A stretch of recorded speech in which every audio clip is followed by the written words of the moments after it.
kilogram pambıq istifadə edir? Hayır. Bu təkcə o bildiyimiz pambıq, aptekdən aldığımız pambıq deyil.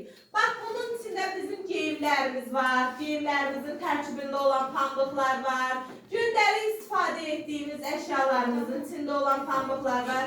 Kuklalar alırıq uşaqlar.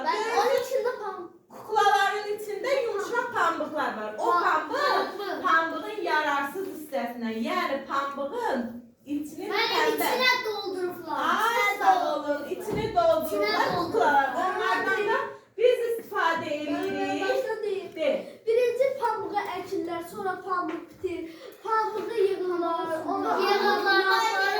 sonra orada sap düzəldirlər. Sapdan kofta düzəldirlər, şalvar düzəldirlər, kofta düzəldirlər.